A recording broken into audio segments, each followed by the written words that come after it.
اور انبیاء اور رسل کو مبعوث بھی فرمایا۔ انبیاء علیہم الصلاۃ والسلام نے اپنی اپنی قوم کو فطرت کے اصولوں کی روشنی میں تربیت دی، اور ہر وقت اس بات پہ کنٹرول رکھا کہ لوگ فطرت سے دور نہ ہو جائیں۔ قرآن مجید میں بھی اللہ ذو الجلال اسی بات کا حکم دے رہے ہیں، فَأَقِمْ وَجْهَكَ لِلدِّينِ حَنِيفًا،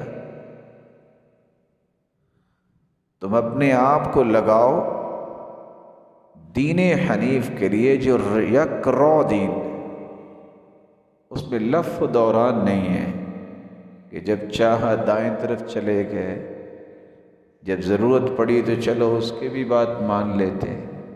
یک رو دین، اس میں دو رخی اللہ کو پسند نہیں ہے۔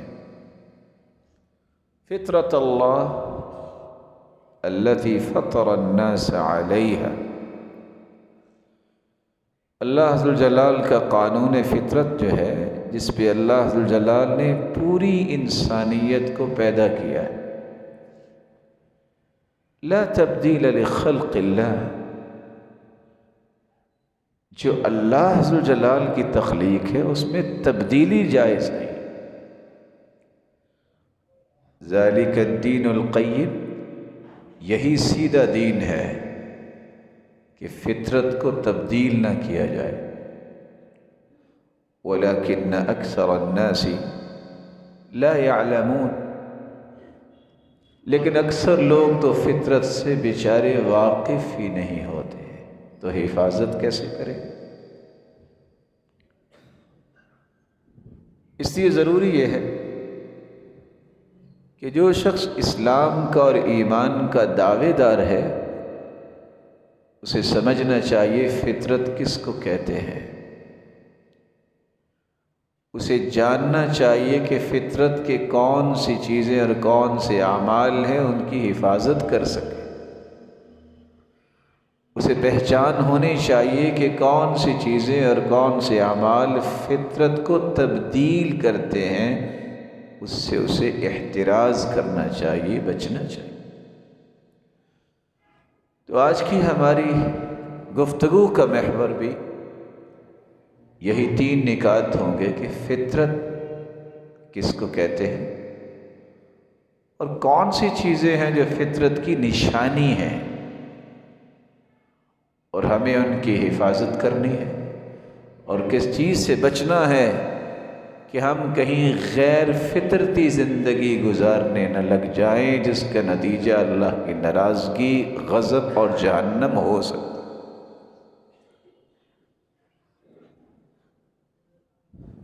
تو آئیے سب سے پہلے فطرت کسے کہتے ہیں؟ الفطرہ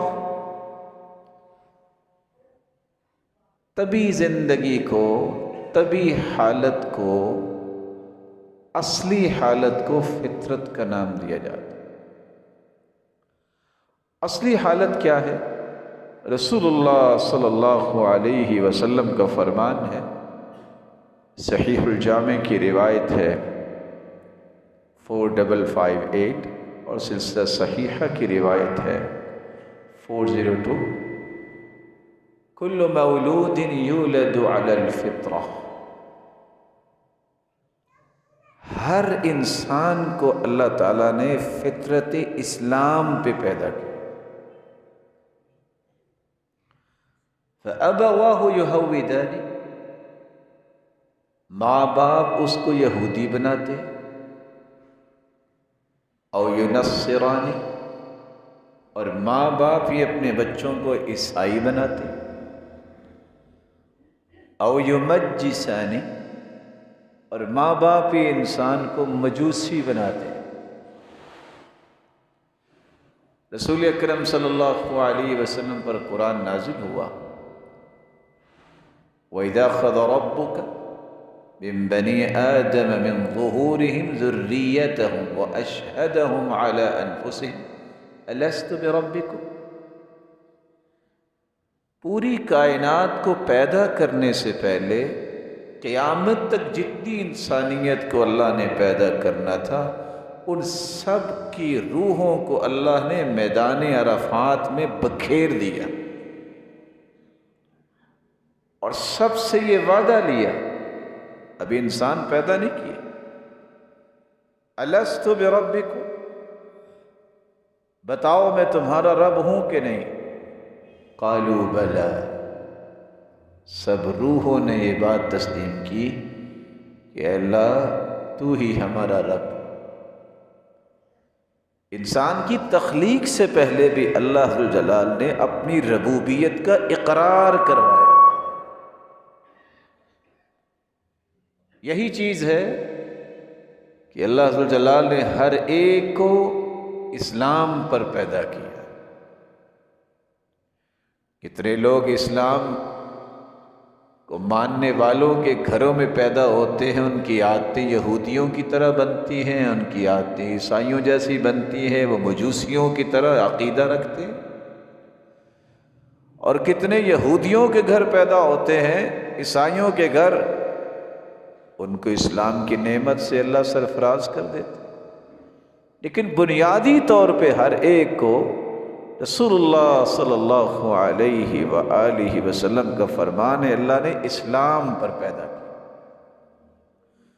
اور اسلام کا مطلب ہے اللہ کی اطاعت کرنا، اپنے آپ کو اللہ کے حوالے کرنا، اللہ کے پیغمبر کی بات کو تسلیم کرنا اور اس کی اطاعت و فرما برداری اور تابعداری کرنا، یہ اسلام کا معنی ہے۔ رسول اللہ صلی اللہ علیہ وآلہ وسلم نے جب یہ بات فرمائی، کل مولود یولد علی الفطرہ، ہر بچہ فطرت اسلام پر پیدا ہوتا ہے، تو آپ صلی اللہ علیہ وآلہ وسلم نے فرمایا کہ والدین اسے عیسائی، یہودی اور مجوسی بناتی ہیں، تو صحابی نے فوراً سوال کر دیا، بچہ تو اسلام پہ پیدا ہوا، تو اللہ کے پیارے پیغمبر جب بڑا ہوتا ہے تو یہودی اپنا دین سکھاتے ہیں، عیسائی اپنا دین، مجوسی اپنا دین، اور کتنے مسلمان ہیں وہ بھی یہودیوں، عیسائیوں اور مجوسیوں کے رویے اپنے بچوں کو سکھانے لگ جاتے ہیں، تو وہ یہودی اور عیسائیوں اور مجوسیوں کے تابع دار بن جاتے ہیں۔ تو جو بچہ بڑا ہی نہیں ہوا، وہ بچپن میں ہی فوت ہو گیا، اس کا کیا بنے گا؟ تو آپ صلی اللہ علیہ وآلہ وسلم نے فرمایا، اللہ اعلم بما كانوا عاملین۔ سنن نبی داؤد کی روایت ہے، ان کے بارے میں بھی اللہ ہی جانتا ہے کہ انہوں نے کیا کرنا تھا، اور اللہ نے یہ فیصلہ کرنا ہے بچہ مسلمان ہو، جو بھی چھوٹے بچے ہیں اگر فوت ہو جاتے ہیں تو یہ سیدنا ابراہیم علیہ الصلاۃ والسلام کی حضانہ میں ہوتے ہیں، ان کی نگرانی میں قیامت۔ رسول اللہ صلی اللہ علیہ وآلہ وسلم کے فرمان اور آیت سے یہ بات سمجھ میں آئی کہ ہمیں اللہ تعالیٰ نے اسلام پہ پیدا کیا۔ اس فطرت اسلام پہ پیدا ہونے والے کو فطرت کی کن چیزوں کا خیال کرنا چاہیے اور کن چیزوں سے بچنا چاہیے۔ پہلے اسے یہ معرفت تو ہو کہ کون سی چیزیں فطرت ہے۔ امام ابن القیم رحمۃ اللہ علیہ فرماتے ہیں، الفطرۃ فطرتان، فطرت کی دو قسمیں ہیں، فطرۃ معنویہ وفطرۃ عملیہ۔ معنوی فطرت اور عملی فطرت، کیا مطلب؟ کچھ فطرت کے تقاضے انسان کی سوچ، فکر، نظریے سے تعلق رکھتے ہیں، کچھ فطرت کے پہلو انسان کے عمل سے تعلق رکھتے ہیں۔ انسان کی سوچ اور نظریہ، انسان کے تخیلات بھی فطرتی ہونے چاہیے، اور اس کے رویے اور زندگی کے اعمال اور اس کی زندگی کے زاویے بھی ترتیب پائیں تو فطرت کے مطابق ہی ترتیب پانے چاہیے۔ رسول اللہ صلی اللہ علیہ وآلہ وسلم کی مشہور حدیث ہے، آپ صلی اللہ علیہ وسلم نے فرمایا الفطرۃ خمس، فطرت کی 5 چیزیں ہیں۔ الختان، ختنہ کرنا یہ فطرت ہے۔ اس سے پتہ چلا جو لوگ ختنہ نہیں کرتے ان کی فطرتی زندگی نہیں ہے، اور یہ روایت بھی صحیح بخاری اور مسلم کی۔ والاستحداد وقص الشارب وتقلیم الاظفار ونتف الابط۔ اور دوسری روایت میں آپ صلی اللہ علیہ وآلہ وسلم نے ان الفاظ کے ساتھ صحابہ کرام کو سمجھایا کہ 10 من الفطرہ، فطرت کی 10 چیزیں ہیں، 5 کا اور اضافہ کیا۔ پہلی چیز قص الشارب، مونچھوں کو کٹوانا، یہ فطرت ہے، تفصیل میں ابھی بیان کروں۔ آپ صلی اللہ علیہ وسلم نے فرمایا وَإِعْفَاءُ اللِّحْيَةِ، داڑھی کو معاف کرنا فطرت ہے۔ وَالسِّوَاكُ، مسواک کرنا فطرت ہے۔ وَالِاسْتِنْشَاقُ، وضو کرتے وقت پانی جو ہے وہ اپنے ناک میں چڑھانا یہ فطرت ہے۔ وقص الاظافر، اپنے ناخنوں کو کٹوانا کاٹنا یہ فطرت ہے۔ وغسل البراجم، اپنے جوڑوں کو اچھی طرح دھونا یہ فطرت ہے۔ ونتف الابط، صحابہ کرام جب کو حیا والی بات کرتے تو یہ آیت پڑھا کرتے تھے ان اللہ لا یستحیی من الحق، اللہ تعالیٰ حق کو بیان کرنے سے حیا نہیں کرتے۔ ونتف الابط، اللہ تعالیٰ نے جسم کی خد و خال بنائی ہے، بغلوں سے بالوں کو کھینچنا یہ فطرت ہے۔ وحلق العانہ، اور پردے والی جگہ سے بالوں کو صاف کرنا یہ فطرت ہے۔ وانتقاص الماء، یعنی الاستنجاء، اور قضائے حاجت کے بعد استنجا کرنا، اچھے طریقے سے اپنے آپ کو صاف ستھرا کرنا یہ فطرت ہے۔ تو رسول اللہ صلی اللہ علیہ وآلہ وسلم نے ایک ہی حدیث میں کچھ 10 چیزوں کا تذکرہ کر دیا کہ یہ فطرت۔ رسول اللہ صلی اللہ علیہ وآلہ وسلم نے جن فطرتوں کا تذکرہ کیا ہے، امام ابن القیم نے ان کی 2 تقسیم کا بھی تذکرہ کیا کہ کچھ مانوی فطرتیں ہیں جن کا تعلق انسان کے حفظ اور عقیدے اور سوچ اور نظریے اور فکر سے تعلق رکھتا ہے۔ کچھ عملی فطرتیں ہیں کہ جن کو ہمیں اختیار کرنا چاہیے، ہماری زندگی کے اعمال میں انہیں نظر آنا چاہیے۔ تو سب سے پہلے معنوی فطرت ایک مسلمان کی کیسی ہوتی ہے، اس کا نظریہ کیسا ہوتا ہے، اس کی سوچ کیسے ہوتی ہے، اس کے تخیلات کیسے ہوتے ہیں، اس کے افکار کیسے ہونے چاہیے، اور اس انسان کی خواہشات کیسے ہونی چاہیے، اس انسان کے ارادے اور نیتیں کیا ہونی چاہیے، اس کے دل و دماغ میں سوچ کون سی پنپتی رہے کہ وہ فطرت کے مطابق اپنی زندگی گزارے۔ اس میں سب سے پہلی بات اللہ ذوالجلال پر توکل کرنا اور اللہ ذوالجلال کے بارے میں حسن ظن رکھنا، یہ ایک مسلمان کی فطرت کی نشانی۔ ہمیں کس نے پیدا کیا ہے؟ پوری دنیا سے بڑھ کے قابل اعتماد ہستی کون سی ہے؟ اللہ کی۔ تو توکل تو پھر اسی پہ کیا جائے۔ اچھا گمان تو اس کے بارے میں رکھنا چاہیے جو ہمارا خالق ہے، کریٹر ہے۔ 200-250 لوگ اپنی زندگی، بیوی بچے، نقدی اور زیورات، اور پوری زندگی کی پونجی جو ہے ڈاکومنٹس، وہ جہاز میں رکھتے ہیں۔ پائلٹ بھی سویا ہوتا ہے، کو پائلٹ بیٹھا ہوتا ہے، اور سب اس پہ اعتماد کر کے جو نظر بھی نہیں آ رہا سو جاتے ہیں۔ 8-8 10-10 گھنٹے کی بھی بعض فلائٹیں ہیں، سوئے ہوئے۔ کسی کو کبھی یہ فکر نہیں ہوئی کہ پائلٹ بھی سویا ہوا ہے، کیونکہ کسی کو نظر نہیں آتا، کو پائلٹ بیٹھا ہوا ہے، اس پہ اعتماد کر کے سو جاتے ہیں۔ جس نے اتنی بڑی کائنات بنائی ہے، لا تأخذہ سنۃ ولا نوم، اور جس کی شان یہ ہے نہ اسے نیند آتی ہے نہ اسے اونگ ہی آتی ہے، اس پہ اعتماد نہیں کرتا۔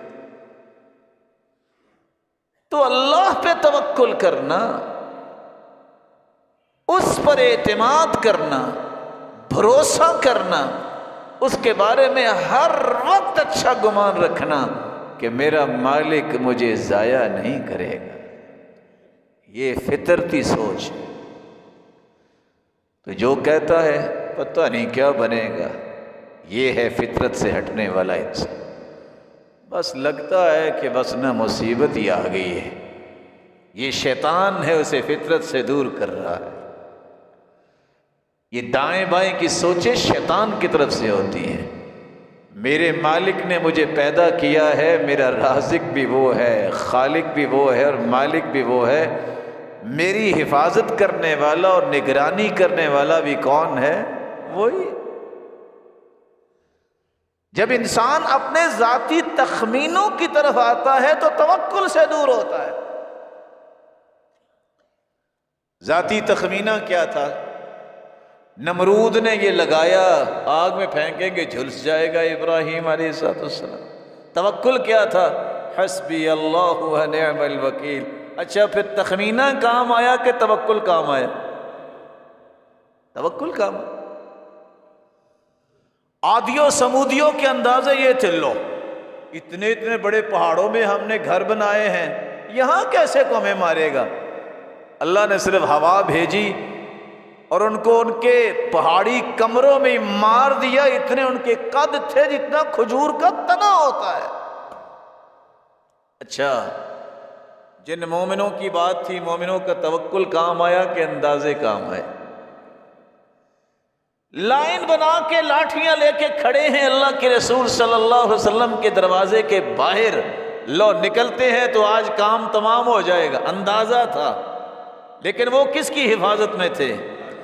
اللہ کے رسول صلی اللہ علیہ وسلم گھر سے نکلے ہیں، آپ نے مٹی پھینکی ہے، شاہت الوجوہ، بم تو نہیں نہ پھینکا، مٹی پھینکی۔ کس پہ توکل کرتے ہوئے؟ پاس سے گزر گئے ہیں، سارے اندھے ہو گئے، توکل کام آیا کہ اندازے؟ توکل۔ سمندر کی ٹھاٹھیں مارتی لہریں،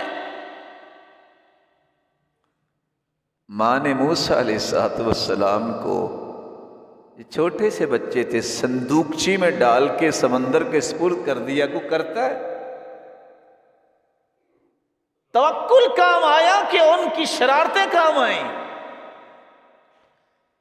اللہ نے کیسا نظام بنایا، وہ دودھ ہی نہیں پیتے کسی۔ بہن دیکھ رہی تھی، کہا میں بھی آپ کو ایک دائی کا بتاؤں؟ کہا آپ بھی بتا دو۔ تو وہ بھی دائی کو لے آئی اپنی ماں کو ہی، جب دودھ پلانا شروع کیا تو موسیٰ علیہ السلام نے پینا شروع کر دیا۔ قرآن کہتا ہے وَحَرَّمْنَا عَلَيْهِ الْمَرَاضِعَ، ہم نے ہر دائی پہ موسیٰ علیہ السلام کو حرام ہی کر دیا کہ کسی کا دودھ اسے پسند ہی نہیں آنا۔ ہر سال مارنے والا فرعون اندازے تھے کہ کسی کو میں نے چھوڑنا ہی نہیں ہے کہ کل کو میرے سامنے کھڑا ہو۔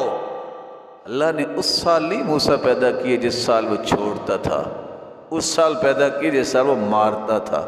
اللہ نے پالا تو کس جگہ؟ اسی شخص کی جھولی میں پالا۔ توکل، اللہ پر اعتماد، بھروسہ، میرے بھائی یہ فطرتی سوچ ہے، اور ادھر ادھر کی سوچیں یہ غیر فطرتی سوچیں ہیں۔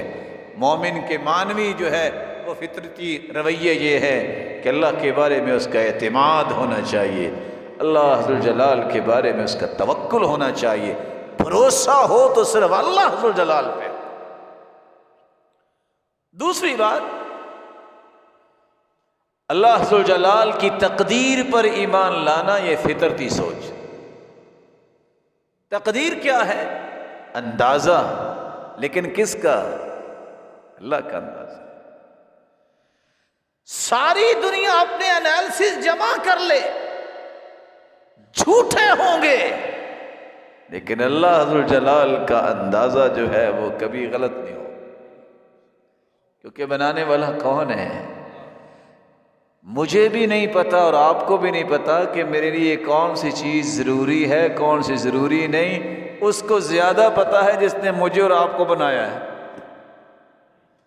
اس کی اندازوں پر ایمان لانا کہ میرے رب کا فیصلہ ہے، بس اس سے بڑا کوئی فیصلہ نہیں۔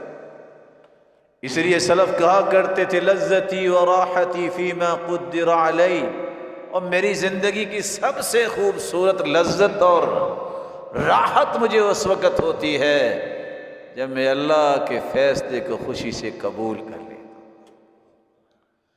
اللہ کے فیصلے جو ہیں وہ انسان کے لیے سب سے اچھے فیصلے ہیں۔ بس اوقات انسان سوچتا ہے کہ یہ میرے ساتھ کیا ہوا، اصل میں اس کے بعد کو اللہ کو بڑی خوشی دینا چاہتے۔ نابلسی ایئرپورٹ سے نکلے، پہلے بھی آپ نے واقعہ سنا ہے، گاڑی پہ بیٹھے، شوگر پیشنٹ تھے، عالم ہے،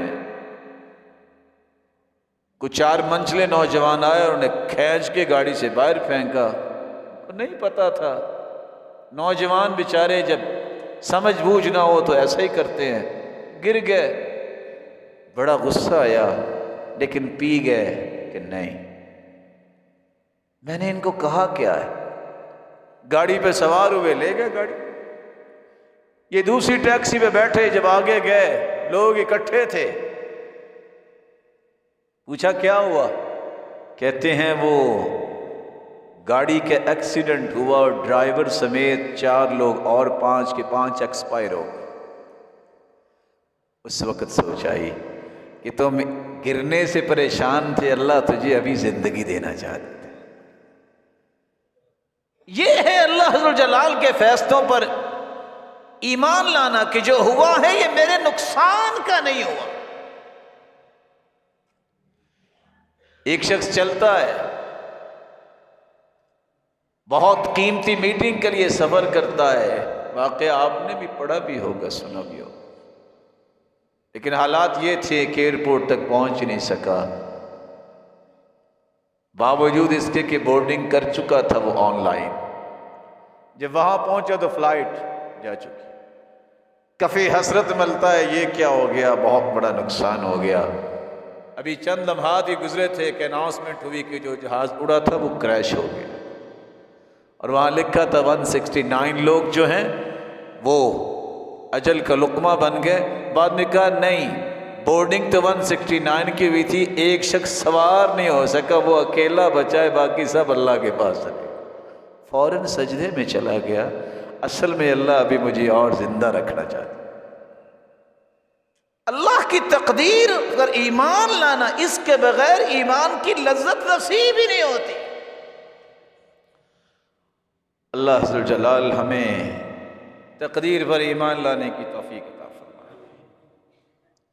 تیسری بات، صحابہ کرام کا جو منہج ہے، اس منہج کو اختیار کرنا یہ فطرتی سوچ۔ فَإِنْ آمَنُوا بِمِثْلِ مَا آمَنْتُمْ بِهِ فَقَدِ اهْتَدَوْا وَإِنْ تَوَلَّوْا فَإِنَّمَا هُمْ فِي شِقَاقٍ فَسَيَكْفِيكَهُمُ اللَّهُ وَهُوَ السَّمِيعُ الْعَلِيمُ۔ تک صحابہ کی طرح تم ایمان نہیں لاؤ گے اس وقت تک تمہارا ایمان اللہ کے ہاں کنسیڈر ہی نہیں ہو. معیار ہیں وہ، مقیاس ہیں وہ، میزان ہیں. جب تک ان جیسی سوچ نہیں بنے گی، ان جیسا ایمان نہیں ہوگا، تو آپ جو مرضی جتن کر لے اللہ کے ہاں آپ مومنوں کے ریکارڈ میں نہیں ہو. اس لیے صحابی عبداللہ ابن مسعود رضی اللہ تعالی عنہ بیان کرتے ہیں، وہ مردوں کو بھی اور عورتوں کو بھی یہ نصیحت کیا کرتے تھے، فالسمت الاول، السمت الاول، جو فطرتی امور ہیں ان کو اختیار کیا کرو. جب کسی نے پوچھا یہ کیا، کہتے ہیں فإن علی الفطرہ، ہمیں اللہ نے فطرت پہ پیدا کیا ہے، تو جو فاطر کی طرف سے نظام آئے اس کو قبول کر لو. اور ساتھ کہتے ہیں کہ السمت الطریق، میرا مقصود یہ ہے راستہ وہ اختیار کرو جو انبیاء کا راستہ ہے، جو انبیاء کو ماننے والوں کا راستہ. اور یہی چیز رسول اللہ صلی اللہ علیہ وسلم نے سمجھائی، ترکت فیکم امرین لن تضلوا ما تمسکتم بہما کتاب اللہ وسنت رسولہ صلی اللہ علیہ وسلم. لوگوں میں دو چیزیں چھوڑ کے جا رہا ہوں، ایک اللہ کی کلام ہے قرآن، اور دوسری اس کے رسول کی سنت ہے. جب تک ان دونوں چیزوں کو تھامے رکھو گے تم زندگی میں کبھی بھی گمراہ نہیں ہو. وَلَن يَتَفَرَّقَ حَتَّى يَرِدَ عَلَيَّ الْحَوْض، اور دوسری روایت میں آتا جو ان دو چیزوں پہ عمل کرتا ہے، قرآن اور حدیث، جو ان پہ عمل کرتا ہے میں حوض کوثر پہ اس کا انتظار کروں. یہ اکٹھے وہاں بھی آئے. صحابہ کرام کے جب اللہ کے رسول نے فرمایا کہ 71 فرقے تھے عیسائیوں کے، یہودیوں کے، 70 جہنم میں جائیں گے، صرف ایک فرقہ جنت میں جائے گا جنہوں نے موسیٰ علیہ السلام کو مانا اور ساتھ ہی موسیٰ علیہ السلام کے اوپر نازل ہونے والی تورات کو مانا. پھر اس کے بعد عیسائی آئے، عیسائیوں کے 72 فرقے تھے، 71 جہنم میں جائیں گے، ایک جنت میں جائے گا جنہوں نے انجیل کو بھی مانا اور سیدنا عیسیٰ علیہ السلام کو بھی اللہ کا پیغمبر مانا، وہ جنت میں جائیں گے. وَسَتَفْتَرِقُ أُمَّتِي عَلَى 73 فِرْقَةٍ كُلُّهَا فِي النَّارِ. میرے صحابہ میری امت کے 73 فرقے ہوں گے، 72 جہنم میں جائیں گے، ایک جنت میں جائے. پوچھا من ہم یا رسول اللہ کے رسول وہ کون ہوں گے؟ فرمایا ہم الجماعہ، وہ جماعت ہوگی. جامع ترمذی کی روایت اللہ کے رسول جماعت کون سی ہوگی؟ آپ نے کسی جماعت کا نام نہیں بتایا، کام بتا دیا. فرمایا ما انا علیہ و اصحابی، جس دین پہ آج میں ہوں اور میرے صحابہ ہیں، جو اس دین پہ ہوگا یہ لوگ جنت میں جائیں. بڑا سادہ اور صاف جواب. یہ اختلافات، یہ فرقے بازیاں، یہ تفرقے بازیاں، یہ میرا اور آپ کا ڈومین نہیں ہونا چاہیے. وہ کسی کو احترام دینا سیکھو میرے بھائیو، کسی کی عزت کرنا سیکھو، کسی کو خوشیاں دینا سیکھو. آپ خوشیاں بانٹیں گے اللہ تمہاری جھولی کو کبھی خوشیوں سے خالی نہیں کرے. مسلمان کا اگر بھائی ہے تو اس سے محبت کرتا ہے، اس کا احترام کرتا ہے، اسے ظالم کے حوالے نہیں کرتا، اسے دھوکہ نہیں دیتا، اسے قتل کرنے کی سازشیں نہیں بناتا، بلکہ اس کے لیے دعائیں کرتا ہے. آپ کسی مسلمان کے لیے دعائیں کریں گے، فرشتے آپ کے لیے دعائیں. یہ سوچ، یہ ہے فطرتی سوچ. فسادی سوچ فطرتی نہیں ہے.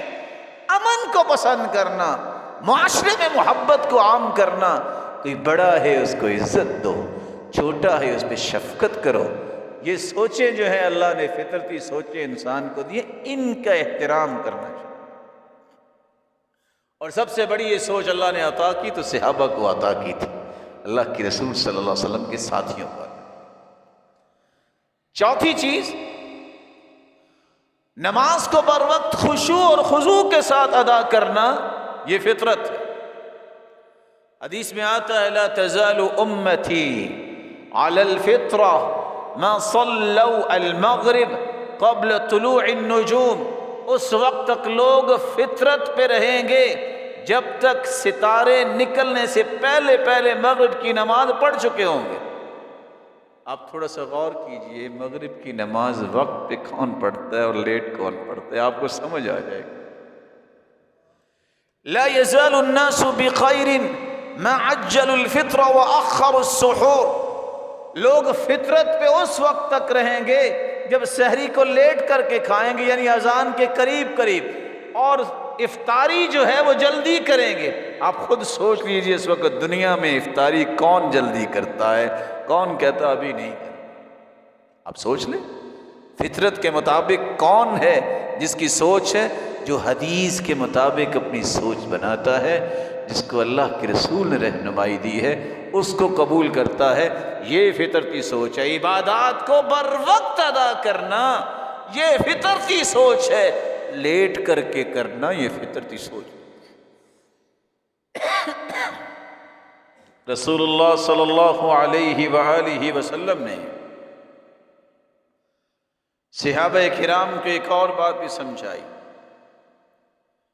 ابن حبان کی روایت ہے، حذیفہ رضی اللہ تعالی عنہ نے ایک شخص کو دیکھا، وہ کیا کر رہا ہے؟ نماز تو پڑھ رہا ہے، اور نماز پڑھتے پڑھتے رکوع بھی جلدی جلدی کرتا ہے، سجدے بھی جلدی جلدی کرتا ہے۔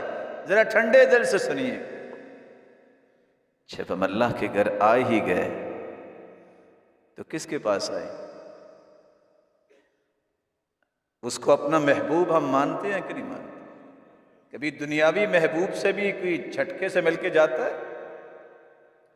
اے اللہ سے ملتے جلتے رہا کرو، واقفیت بنے گی، پھر جب وہ آواز دے گے نا پکا پکا بلانے پہ آپ کو خوف نہیں آئے گا۔ اس لیے نیک لوگ کہتے ہیں ملتے جلتے رہا کرو، اور دل لگا کے اس سے باتیں کر لو، واقفیت جتنی بڑھے گی جب وہ بلائے گا اتنا ہی خوف نہیں، محبت پیدا ہوگی، جلدی جائیں، ملتے جلتے رہا۔ جلدی جلدی رکوع کرنے والا اور سجدے کرنے والا سیدنا حذیفہ رضی اللہ تعالی عنہ اس سے پوچھتے ہیں کب سے ایسے نماز پڑھ رہے ہو؟ اس نے جواب دیا 40 سال سے۔ کتنے سال؟ ابن حبان کی روایت ہے 1665۔ جواب سنیے گا جو حذیفہ رضی اللہ تعالی عنہ نے اس بندے کو جواب دیا، کہا ما صلیت منذ 40 سنہ، 40 سال سے تم نے نماز پڑھی نہیں۔ بھئی پڑھی تو ہے، رکوع جلدی کیے اور سجدے جلدی کیے، ساتھ یہ کہا وَلَوْ مُتَّ عَلَى غَيْرِ الْفِطْرَةِ الَّتِي فَطَرَ اللَّهُ عَلَيْهَا، اگر اسی حالت میں تمہیں موت آ جاتی تو یہ فطرت کی موت نہیں ہونی تھی، یہ غیر فطرتی موت۔ صحیح الجامع کی روایت ہے ان الرجل لیصلی 60 سنہ، ایک بندہ 60 سال نماز پڑھتا۔ کتنے سال؟ اس کی عمر کتنی ہوگی؟ 70 سال ہوگی۔ وما تقبل له صلاۃ، لیکن قیامت کا دن ہوگا ایک بھی نماز قبول نہیں ہوگی۔ اچھا کیا ہوا؟ وضو نہیں کیا اس نے؟ نہیں، وضو تو کیا، کیونکہ وضو نہ کرے تو نماز نہیں ہوتی۔ اچھا اس نے سورۃ الفاتحہ نہیں پڑھی؟ نہیں، سورۃ الفاتحہ بھی پڑھتا ہے۔ بلا شبہ سورۃ الفاتحہ نہ پڑھی جائے، لا صلاۃ لمن لم یقرأ بفاتحۃ الکتاب، جو سورۃ الفاتحہ نہیں پڑھتا اس کی نماز نہیں ہوتی۔ اچھا تو پھر کیا ہوا؟ یہ 60 سال پڑھتا ہے، نماز ایک بھی قبول نہیں ہے، سبب کیا ہے؟ لعلہ یتم الرکوع ولا یتم السجود ویتم السجود ولا یتم الرکوع، شاید اس نے رکوع مکمل کیا، سجدہ صحیح نہیں کیا، وہ مکمل نہیں کیا۔ اگر سجدہ مکمل کیا ہے تو رکوع مکمل نہیں کیا، جس کی بنیاد پہ 60 سالہ عبادت ضائع ہو۔ میرے بھائی، جب اللہ کے گھر میں آئے گئے ہو تو 2-4 منٹ اگر زیادہ لگ جائیں گے تو کیا ہوگا؟ یہی تو میرا پروفٹ ہے، اور میری یہی تو کامیابی ہے کہ میں اپنے محبوب کے پاس زیادہ دیر رکوں، میں لذت محسوس کروں کہ میں اللہ کے سامنے کھڑا ہوں۔ وہ ابن حبیرہ کیا نقل کرتے ہیں؟ عبداللہ بن مبارک، آئیے جن کو لذت آتی ہے، مغرب کی نماز پڑھی، سنتے پڑھی ذکر کے بعد، اور سجدے میں چلے گئے۔ راوی کہتے ہیں ہم نے کہا ابھی سر اٹھاتے ہیں، ابھی سر اٹھاتے ہیں، جب تک عشاء کی اذان نہیں ہوئی وہ سجدے میں ہی پڑے۔ یہ لوگ ہیں جن کو اللہ نے لذت عطا کی تھی اپنی عبادت کی، ان کو لذت اتنی آتی تھی دنیا و ما فیہا کو بھول جاتے جب وہ اللہ کے سامنے کھڑے ہوتے۔ تو نماز، عبادات، ان کو خشوع اور خضوع کے ساتھ، توجہ کے ساتھ جب انسان کرتا ہے تو یہ فطرتی سوچ ہے۔ اگر جلد بازی اس میں ہوتی ہے تو یاد رکھنا انسان اس فطرتی سوچ سے دور ہو جاتا ہے۔ اور روایت آپ نے سن لی ہے کہ 40 سال تم نے اللہ کی قسم نماز پڑھی نہیں۔ 5ویں سوچ، اللہ کا ذکر کرنا، اپنے آپ کو پاک صاف رکھنا، باوضو کر کے سونا، اس سے بھی انسان فطرت کے دائرے میں چلا جاتا ہے۔ حدیث میں آتا ہے جو انسان رات کو سوتا ہے اور سوتے وقت باوضو کے سوتا ہے، ذکر کرتا ہے، صحیح بخاری کی روایت ہے 7488، اور یہ دعا پڑھتا ہے، اللہم اسلمت نفسی الیک، اللہ میں نے اپنا آپ تیرے حوالے کر دیا، ووجہت وجہی الیک، انسان دائیں طرف چہرہ کر کے اپنا ہاتھ اپنے دائیں رخسار کے نیچے رکھتا ہے، اللہ تیری طرف ہی میں نے منہ کر لیا، وفوضت امری الیک، اللہ سارے کام میں نے تیرے حوالے کر دیے، اور آگے کیا فرمایا، والجأت ظہری الیک، اللہ میرا اعتماد بھی تجھ پہ ہی ہے۔ ساتھ یہ کہا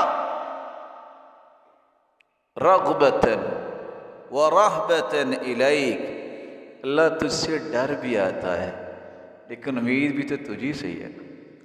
لا ملجا ولا منجا منک الا الیک، اللہ میرا تو نجات دہندہ کو ہے ہی نہیں، مجھے نجات دینے والا تیرے سوا کوئی نہیں ہے، اور میرے لیے تیرے سوا کو ملجا و ماوا بھی نہیں ہے۔ اتنے الفاظ کہہ دیتا ہے رسول اللہ صلی اللہ علیہ وسلم نے فرمایا، پھر یہ کہتا ہے آمنت بکتابک الذی انزلت، اللہ میں ایمان لایا اس کتاب پر جو تو نے نازل کی یعنی قرآن پر، وبنبیک الذی ارسلت، اور تیرے نبی پر بھی میں ایمان لایا جسے تو نے رسول بنایا۔ اگر صبح تک راتوں رات فوت ہو جائے تو یہ فطرت کی موت فوت ہوگا۔ اپنے آپ کو باوضو رکھنے کی عادت بنائیے، صبح و شام کے اذکار کی پابندی کیجیے، میرے بھائیوں اس رب کو یاد کرنے کا وقت نکالیے۔ دنیا میں جس سے محبت زیادہ ہو نا اس کا نام زبان پہ بار بار آتا ہے، حتیٰ کہ ایک ماں باپ کے 10 بیٹے بیٹیاں ہوں، جس سے زیادہ محبت ہوتی ہے اس کا نام کثرت سے زبان پہ آتا ہے۔ کسی بندے کو دیکھنا ہونا کہ اللہ والا ہے کہ دنیا والا ہے، آپ 1 گھنٹہ اس کے پاس بیٹھ کے دیکھیں اور گن کے دیکھیں کہ 1 گھنٹے میں دنیا کس نے کتنی باتیں کی ہیں اور اللہ کی کتنی کی، آپ کو سمجھ آ جائے گی۔ جن کی اللہ سے محبت ہوتی ہے سچی، اس کی زبان پہ تذکرے بھی اللہ ذوالجلال کے ہوتے ہیں، اللہ کے رسول کے ہوتے ہیں، اس کے دین کے ہوتے ہیں، وہ اپنے دنیاوی معاملات میں بھی اللہ ذوالجلال کی سرپرستی اور اللہ کے رسول کے فرامین کی سرپرستی اور صحابہ اکرام کے منہج کی چھاپ رکھتا ہے۔ اس لیے اس کا اٹھنا بیٹھنا سونا دکان پہ بیٹھنا چونکہ اب اللہ کے حوالے اس نے اپنے آپ کو کر دیا، یہ سارا اللہ دین ہی بنا دیتے۔ چھٹی بات جو انسان کی مانوی فطرت کی سلامتی کے لیے ضروری ہے، نکاح کرنا۔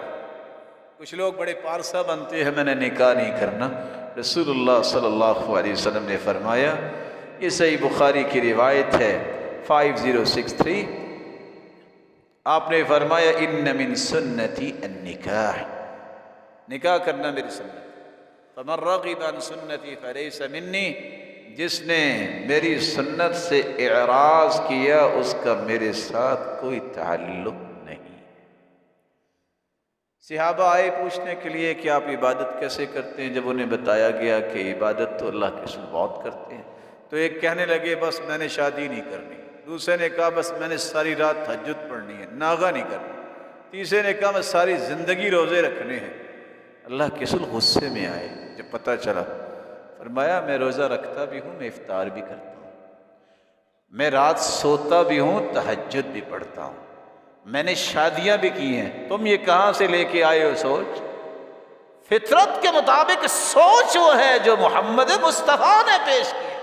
تشدد کی سوچ جو ہے یہ فطرتی سوچ نہیں ہو سکتی، وہ تشدد دین میں ہی کیوں نہ آپ کریں، اللہ نے اس کو پسند نہیں کیا، اس کے رسول نے اس کو پسند نہیں کیا۔ آپ میانہ روی کی سوچ، اعتدال کی سوچ، اتزان کی سوچ، وسطیت کی سوچ جو ہے، یہ سوچ اللہ تعالیٰ کی پسند ہے۔ تشدد نہیں کرنا چاہیے، نہ اتنے ڈھیلے ہو جاؤ کہ پرواہ نہ ہو دین کی، نہ اتنے سخت ہو جاؤ کہ تمہارے اخلاق اور رویے سے لوگ دور ہو جائیں۔ اپنے آپ کو میانہ رو رکھے کہ آپ کی نرمی، آپ کے اخلاق سے لوگ آپ کے قریب ہوں، کسی کو احترام اور عزت دینا سیکھیں گے، یہ سوچیں آپ کی ٹھیک ہو۔ رسول اللہ صلی اللہ علیہ وآلہ وسلم نے یہ بھی فرمایا کہ ساتویں جو سوچ ہے انسان کی مانوی فطرت کی، جب انسان کے اندر حیا ہوتا ہے، اس کا معنی یہ ہے کہ فطرتی زندگی گزارنا۔ الحیاء والایمان قرنا جمیعا، حیا اور ایمان اکٹھے ہی آئے ہیں۔ اذا رفع احدهما رفع الاخر، حیا نہ رہے تو ایمان نہیں رہتا، ایمان نہ رہے تو حیا نہیں رہتا۔ آٹھویں چیز، لباس یواری سوآتکم وریشا، اللہ نے تمہیں لباس کی نعمت سے نوازا ہے۔ جو بے لباس رہنا چاہتا ہے وہ فطرتی انسان بھی۔ لباس کے تین پرپز ہیں، ستر پوشی، گرمی سردی سے بچاؤ، زینت۔ اس لیے جو کہتا ہے کہ میں بے لباس چلتا پھرتا رہوں لوگ مجھے دیکھیں، یہ انسان فطرت کی زندگی نہیں گزار۔ جو شخص چاہتا ہے، بلا ایمانداری سے بتائیے، آپ بڑے ماشاءاللہ سمجھدار لوگ ہیں، اگر کسی شخص نے لباس ایسا پہنا ہوا ہے وہ جگہ جگہ سے پھٹا ہے، یہ بھی کوئی انداز زندگی ہے؟ جہالت ہے یہ، اس کی سوچ کے اندر شیطان ہے۔ ہر شخص تو ہے اپنا لباس اچھا بناتا ہے نا، یہ بھی کوئی ٹرینڈ ہے کہ یہاں سے بھی پھٹا ہے، یہاں سے بھی پھٹا ہے، یہاں سے بھی پھٹا ہے۔ جی آج کل ان یہ ہے، ایک وقت آئے گا لوگ ایک بازو کی قمیض پہنا کریں، کہیں گے ان یہ ہے۔ اللہ نہ کرے کہ کوئی ایسا وقت آئے لوگ الٹی قمیض پہنے کہیں گے ان یہ ہے۔ مومن یہ نہیں دیکھتا، مومن یہ دیکھتا محمد کریم نے کیسا پہنا، وہ ان شن کو نہیں دیکھتا کہ آج کل کیا لوگ پسند کرتے ہیں۔ اللہ کے رسول نے زرد رنگ کا لباس دیکھا تھا، عبداللہ ابن عمر کہتے ہیں، فرمایا لا تلبسها فإنها من لباس الكفار، یہ کافروں کا لباس ہے، مت پہنو۔ کہ اللہ کے رسول رنگ اتار دوں دھو کے؟ فرمایا بل احرقهما، رنگ اتارنے کی ضرورت نہیں، ان کو جلا دو۔ مسلمان کیسا ہے؟ اس کے اندر غیرت ہی نہیں ہے کہ اللہ کے رسول نے کیا کہا۔ دوسری طرف یہود و نصارہ کی عادتیں ہوں، ان کو اپریشیٹ کرے، اللہ کے رسول کے طریقے کو پسند نہ کرے، اس کا اسلامی دعویٰ کیسا ہے؟ رسول اللہ صلی اللہ علیہ وآلہ وسلم نے حلم و بردباری کے بارے میں بھی بتایا،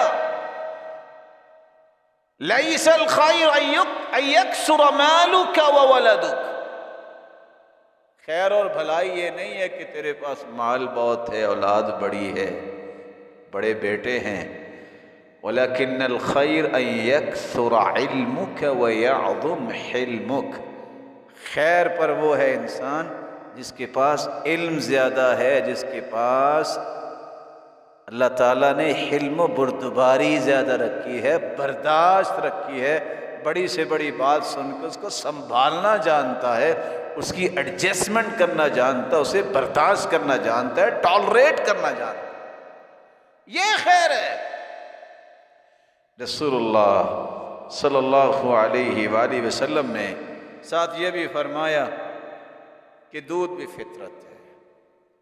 ہم یہ سمجھتے ہیں کہ یہ ایک معمولی سی بات ہے، ڈاکٹروں کو اللہ سلامت رکھے، بڑے بڑے نیک ڈاکٹر موجود ہیں، اللہ تعالیٰ ان کی حفاظت فرمائے۔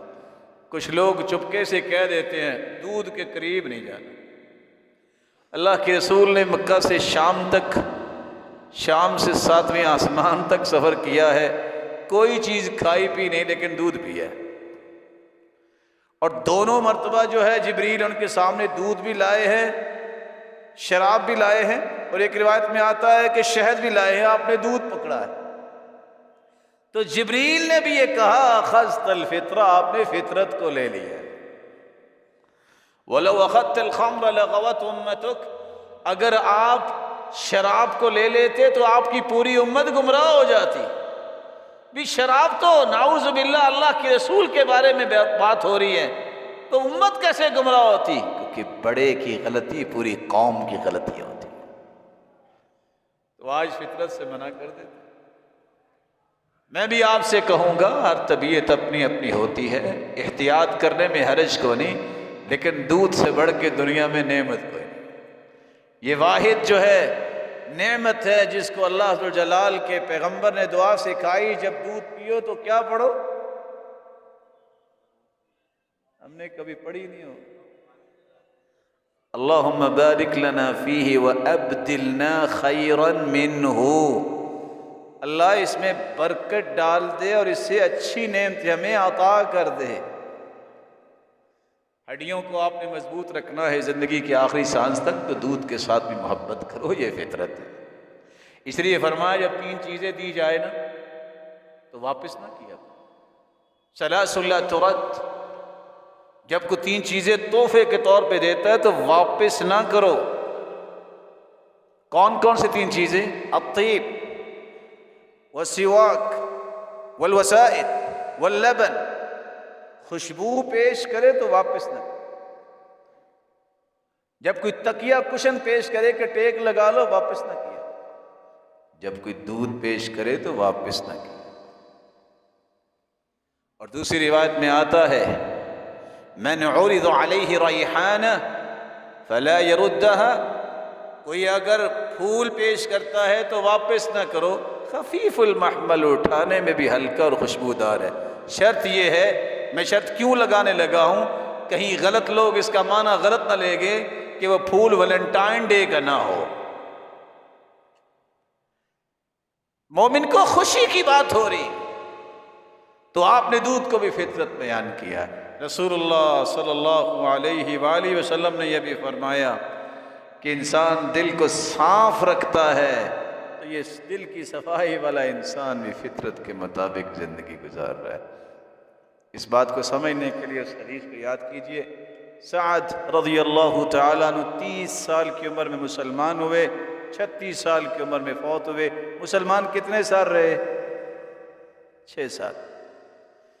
جب فوت ہوئے تو اس کی اطلاع دینے کے لیے جبریل اللہ کے رسول کے پاس آئے کہ سعد کی روح قبض کر لی گئی ہے، اور اس کی روح کے استقبال میں اللہ کا عرش جھوم اٹھا ہے۔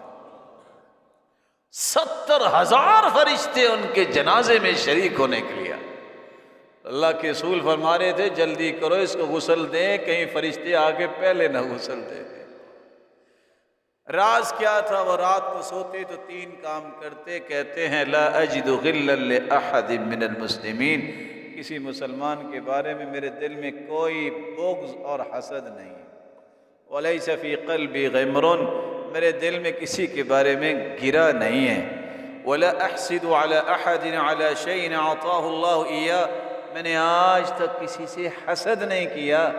اللہ نے جب دل صاف ان کا پایا تو کتنے بڑے انعامات سے نوازا۔ دل کی صفائی یہ بہت ضروری ہے۔ بات کو سمجھانے کے لیے ایک چھوٹا سا سوال کروں گا، کوئی ہے آپ میں سے، انشاءاللہ نہیں ہوگا، کہ جس کو نالیاں اور یہ گندگی پسند ہو؟ اگر انسان کے دل میں حسد کی نالی بھی چل رہی ہے، بغض کی بھی، عصبیت کی بھی، آپ کو تو پسند نہیں ہے تو اللہ کو یہ دل پسند آئے؟ مسلمانوں کے بارے میں دل میں محبت رکھیں، حسد چھوڑیں، عداوتیں چھوڑیں، عصبیت چھوڑیں۔ جب تک آپ اپنے دل کو پیارا نہیں کرتے آپ کا ایمان بھی پیارا نہیں ہوگا، کیونکہ قرآن کہتا ہے وَزَيَّنَهُ فِي قُلُوبِكُمْ، اللہ نے دل میں مزین کرنا ہے ایمان کو۔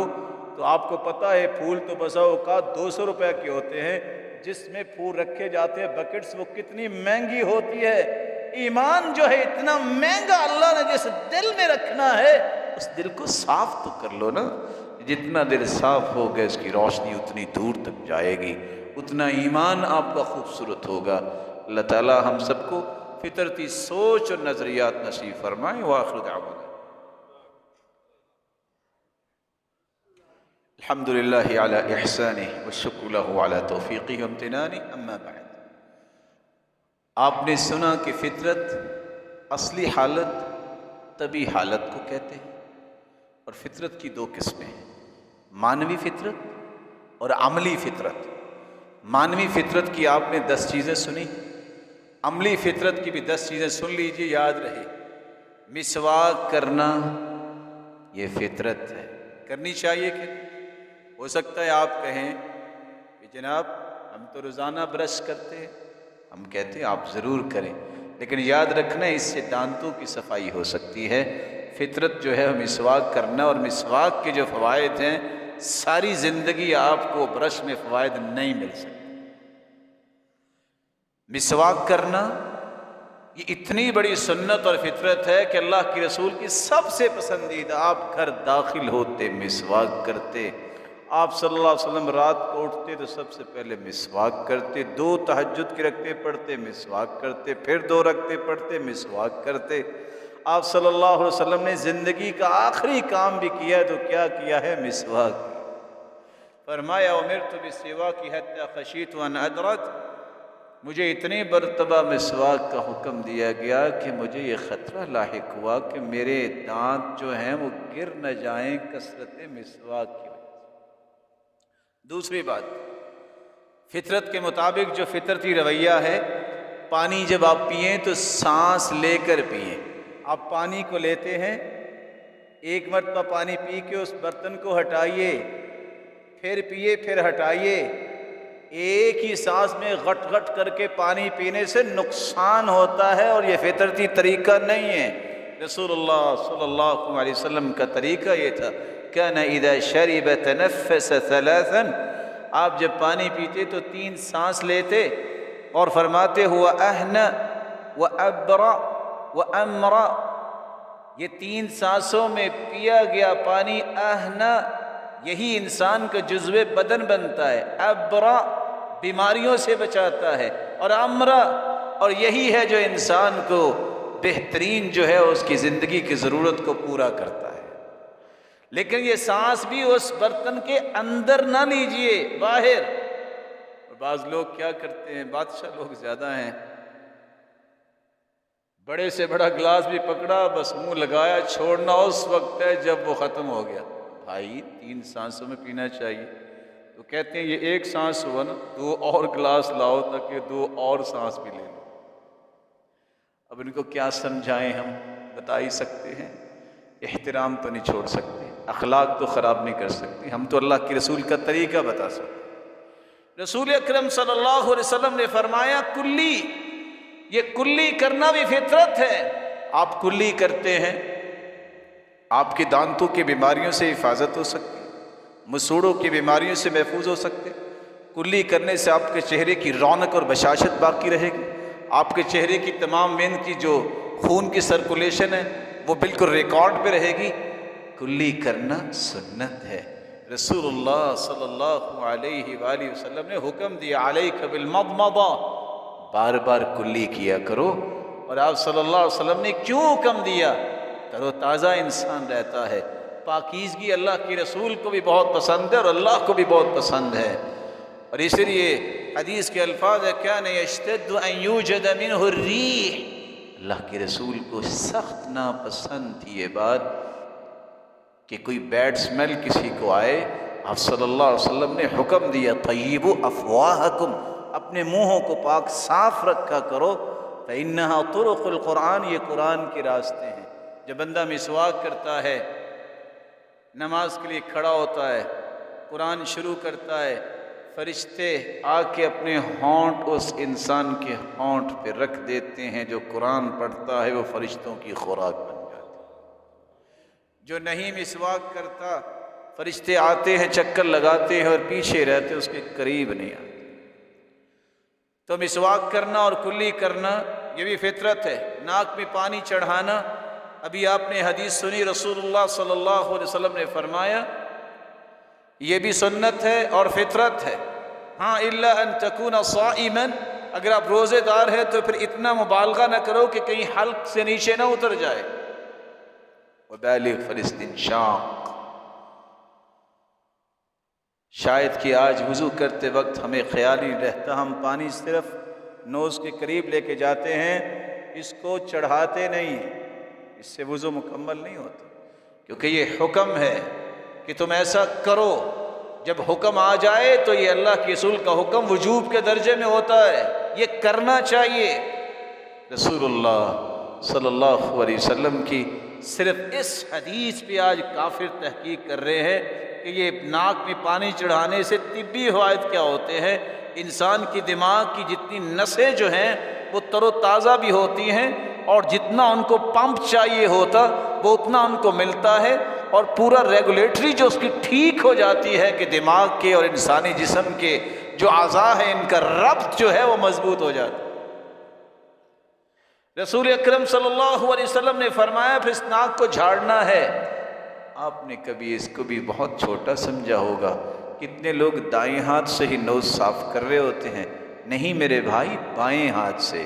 اور آپ نے اگر کرم اللہ وجوہکم، اللہ آپ سب کو عزت دے، اگر آپ نے اپنے ناک کو صاف بھی کرنا ہے تو کیسے؟ بائیں ہاتھ کی اس چھوٹی انگلی سے، جس کو چھنگلی کہتے ہیں۔ یہ آداب ہیں، یہ اسلام نے آداب سکھائے، اس سے انسان کی عزت بڑھتی ہے کہ کتنا اس کو اللہ تعالیٰ نے ادب اور علم دیا ہے، کہ زندگی کا صحیح طریقہ سکھایا۔ آپ صلی اللہ علیہ وسلم نے فرمایا خوشبو لگانا بھی سنت ہے، فطرت ہے، اس کا بھی اہتمام کرنا چاہیے۔ سرما لگانا بھی آپ صلی اللہ علیہ وسلم کی سنت ہے، اور یہ فطرت بھی ہے۔ آپ صلی اللہ علیہ وسلم سرما لگایا کرتے، دائیں آنکھ سے شروع کرتے، پھر بائیں، پھر دائیں، پھر بائیں، اور دائیں پہ آ کے ختم کر دیتے۔ اور دوسری روایت یہ بھی ہے کہ 3 سلائیاں ڈالتے۔ رسول اللہ صلی اللہ علیہ وسلم کی سنت کو آج کو زندہ کرے، کہتے ہیں خیر ہے آج بڑے سرمے لگائے ہیں۔ کیوں؟ کیونکہ کبھی یہ دیکھنے کو ملتا نہیں ہے۔ آپ صلی اللہ علیہ وآلہ وسلم کی سنت اور فطرت بھی یہ ہے، مانگ نکالنا اور کنگھی کرنا۔ مانگ نکالنے کا معنی یہ اپنے بالوں کے ڈیزائن کیسے کریں۔ صدعت من یافوق وارسل ناصیتہ بین عینی، اللہ کے رسول کا طریقہ یہ تھا کہ آدھے بال دائیں طرف، آدھے بال بائیں طرف۔ سیدہ عائشہ فرماتی ہے جب میں آپ کے بالوں کی کنگھی کرتی تو میں آپ کی ناک کی سیدھ سے کنگھی داخل کرتی تو آدھے بالوں کو دائیں طرف اور آدھے بالوں کو بائیں طرف کر دیتی۔ اگر آپ کو محبت ہے اللہ کے رسول سے تو کم از کم بالوں کی شیپ تو اس طرح کر لینی چاہیے۔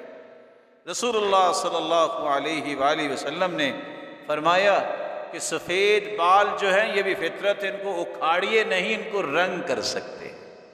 جب سیدنا ابراہیم علیہ السلام ان کے سفید بال یہاں مانگ میں آئے تو پوچھا یا ربی ما ھذا، اللہ یہ کیا؟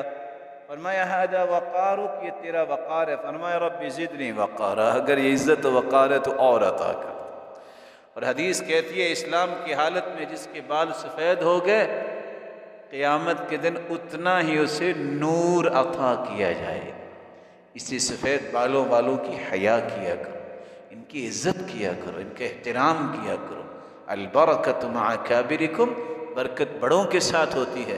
اللہ کے رسول نے صرف یہ دیکھا کہ ایک بوڑھے کو لایا گیا اور جلدی جگہ نہیں بنائی، اب غصے میں آئے فرمایا من لم یرحم صغیرنا ویعقر کبیرنا فلیس منا، جو بڑے کا احترام نہیں کرتا، چھوٹے پہ شفقت نہیں کرتا، اس کا میرے ساتھ کوئی تعلق۔ بڑوں کو عزت دیا کرو۔ آپ نے فرمایا داڑھی کو معاف کرنا یہ فطرت ہے۔ صحیح مسلم کی روایت ہے عشر من الفطرہ قص الشارب واعفاء اللحیہ، مونچھوں کو کٹوانا، داڑھی کو معاف کرنا یہ فطرت ہے۔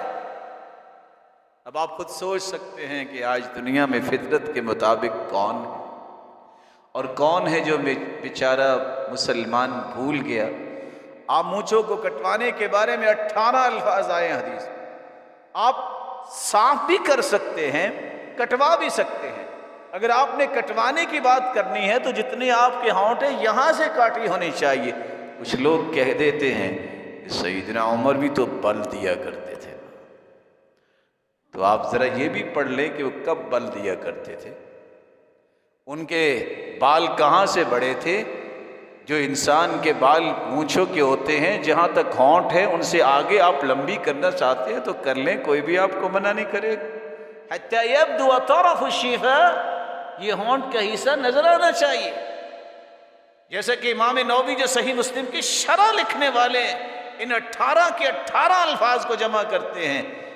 سیدنا عمر تو اس وقت کافروں سے جہاد کرتے تھے اور ان کے دماغ کی خناسی نکالنے کے لیے ایسا کرتے تھے، تو آپ گھر میں آج کل جہاد میں مشغول ہیں کیا؟ کبھی فٹ بھی کر لیا کرو کہ ہم یہ کیوں کرتے ہیں۔ یہ فطرت ہے، صحیح مسلم کی روایت میں پیش کرنا، داڑھی کو معاف کرنا اور مونچھوں کو کٹوانا۔ رسول اللہ صلی اللہ علیہ وآلہ وسلم نے صحابہ کرام کو عملی نمونہ یہ بھی بیان کیا، حجامہ کروانا چاہیے۔ علاج تو بہت ہے، حدیث میں آتا ہے جب آپ معراج پہ گئے تو ہر آسمان پہ فرشتے کہتے علیک بالحجامہ، علیک بالحجامہ، حجامہ کروائیں، یہ بہت بڑا علاج ہے۔ اور آج اللہ کا شکر ہے کہ کچھ لوگ یہ سیکھ گئے اور وہ حجامہ کرتے ہیں۔ یہ بہت ساری بیماریوں کا علاج ہے۔ رسول اللہ صلی اللہ علیہ وآلہ وسلم نے صرف اتنی تلقین فرمائی ہے کہ آپ نے حجامہ کرنا ہے تو چاند کی 17 اور 19 تاریخ اور 21 تاریخ کو آپ حجامہ کروائیں۔ آپ کی عادت مبارکہ یہ تھی کہ کسی کو بھی سر میں اگر تکلیف ہوتی نا، کوئی پتھر لگ جاتا، زخم ہوتا، تو آپ پرانی چٹائی کو جلا کے راکھ رکھتے، وہ ٹھیک ہو جاتا۔ جسم کے اوپر کسی جگہ کٹ آ جاتا تو آپ وہاں مہندی لگایا کرتے۔ آج یہ سارے علاج قرآن مجید میں اللہ جلال نے کہا ہے فَلْيَنْظُرْ إِلَىٰ طَعَامِهِ فَلْيَنْظُرِ الْإِنسَانُ إِلَىٰ طَعَامِهِ أَنَّا صَبَبْنَا الْمَاءَ صَبًّا ثُمَّ شَقَقْنَا الْأَرْضَ شَقًّا فَأَنبَتْنَا فِيهَا حَبًّا وَعِنَبًا وَقَضْبًا وَزَيْتُونًا وَنَخْلًا وَحَدَائِقَ غُلْبًا وَفَاكِهَةً وَأَبًّا مَتَاعًا لَكُمْ وَلِأَنْعَامِكُمْ۔ اپنے کھانے کو غور سے دیکھو، ہم نے آسمان سے پانی برسایا، ہم نے دانہ نکالا، یہ آپ کی خوراک ہونی چاہیے۔ دانہ صرف گندم کا نہیں ہے، دانے اور بھی اللہ اگاتے ہیں۔ باجرہ بھی دانہ ہی ہے نا، مکی بھی دانہ ہی ہے نا، وفاکہۃ وابا، پھل بھی ہے۔ انا صببنا الماء صبا ثم شققنا الارض شقا فانبتنا فيها حبا وعنبا، انگور، وقضبا وزيتونا ونخلا، یہ ککڑی کیا، یہ زیتون کیا، یہ کھجور کیا، یہ آپ کی خوراک ہونی چاہیے۔ اور آج دیکھو کافر کیا سوچتا ہے، کافر سوچتا ہے کہ کون سے علاقے ہیں جہاں موتیں بہت کم ہوتی ہیں، لمبی زندگیاں ہوتی ہیں۔ وہ اپنی عقل کے مطابق سوچتے سوچتے کہتے ہیں ہاں جن علاقوں میں لوگ فطرتی غذائیں کھاتے ہیں اور ڈرائی فروٹس استعمال کرتے ہیں، ان کی عمریں بڑی لمبی ہوتی۔ تو انہوں نے یہ بھی لکھ دیا کہ پاکستان میں ہنزا جو جگہ ہے یہ بڑی اچھی جگہ ہے، یہاں کے لوگوں کی عمریں بڑی لمبی ہیں۔ راز کیا نکلا؟ وہ یہ تو قرآن نے پہلے بیان کیا ہوگا۔ تو لکھنے والے نیچے لکھ دیا اور بھائی سردیاں آئے تو خود بھی ڈرائی فروٹ کھاؤ، اپنے بچوں کو بھی کھلایا کرو۔ اگر پیسہ جوڑ کے رکھو گے، دونوں بیمار ہو جاؤ گے تو ڈاکٹر پیسے لے کے اپنے بچوں کو کھلائے گا۔ مرضی آپ کی ہے کس نے کھانا اور کس نے کھلانا ہے، لیکن اس نے بات تو کہہ دی۔ میں یہ کہوں گا کہ اگر آپ خود کھاتے ہیں تو محترم ڈاکٹر صاحب کو ویسے آپ تحفہ دے دیں تاکہ نیکی میں اور خوشی میں بھی شریک ہو جائیں۔ رسول اللہ صلی اللہ علیہ وسلم نے فرمایا ناخن کاٹنا بھی فطرت ہے۔ کتنے لوگوں کے ناخن دیکھیے، یقین مانیے دیکھ کے شرم آتی ہے، شاید زندگی میں ان کو یاد ہی نہیں ابھی کام کرنا ہے۔ صحابہ ہر جمعے کو اپنے بالوں کو سیٹ کرتے، ناخنوں کو کاٹتے، اپنے آپ کو درست کرتے، یہاں خیال ہی نہیں ہوتا۔ حتیٰ کہ آپ حیران ہوں گے، یہ مجبوراً کہنا پڑتا ہے جو کبھی ہم بولنا پسند نہیں کرتے، عمرے جیسی سعادت حاصل کرنے جا رہے ہوتے ہیں اور ان کو یہ یاد ہی نہیں ہوتا کہ ہم اللہ کے گھر جا رہے ہیں تو اپنے جسم کی اچھے طریقے سے صفائی کر لیں۔ مجھے ایک نہیں کتنی مرتبہ کہا گیا کہ آپ لوگوں کو درس دیتے ہیں، یہ بھی سکھاؤ کہ اللہ کے ذوالجلال کے گھر جانا ہے تو اپنے آپ کو صاف ستھرا بنا کے لے کے۔ رسول اکرم صلی اللہ علیہ وآلہ وسلم نے یہ بھی فرمایا کہ دائیں جانب سے کام کرنا یہ فطرت ہے۔ آپ جب بھی کچھ چیز حاصل کرتے ہیں تو دائیں ہاتھ سے، کیونکہ بائیں ہاتھ سے فإن الشیطان یأکل بشمالی ویشرب بشمالی ویأخذ بشمالی ویعطی بشمالی۔ شیطان بائیں ہاتھ سے کھاتا ہے، بائیں ہاتھ سے پیتا ہے، بائیں ہاتھ سے کچھ چیز لیتا ہے اور بائیں ہاتھ سے چیز دیتا ہے۔ مومن کا حکم یہ ہے کہ دائیں ہاتھ سے کھائے، دائیں ہاتھ سے پیے اور دائیں ہاتھ سے کچھ چیز دے اور دائیں ہاتھ سے کچھ چیز لے، کیونکہ دائیں جانب جو ہے یہ فطرت ہے، اس کو اختیار کرنا چاہیے۔ بہت سے لوگ کہتے ہیں بایاں بھی تو اللہ نے بنایا ہے، تو ہم کہتے ہیں کہ یہ بھی تو اللہ نے حکم دیا ہے۔ جب اللہ نے بنایا ہے تو اس کے حکموں کے مطابق مشینری کو استعمال کرے۔ الٹا سیدھا اگر بٹن دب جائے تو زندگی ختم ہو جاتی ہے۔ اس طرح الٹی سیدھی سوچے لے کے اگر اپنی مرضی سے ان کو استعمال کرو گے تو نقصان ہو جائے گا۔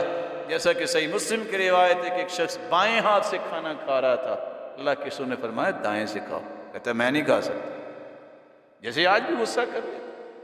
نتیجہ کیا نکلا؟ فرمایا لستطعت، تم نہیں کھا سکتے، فما رفعها بعد ذلك الى فی، پھر پوری زندگی دایاں ہاتھ اس کا شل ہو گیا، منہ تک لے جا ہی نہیں سکا۔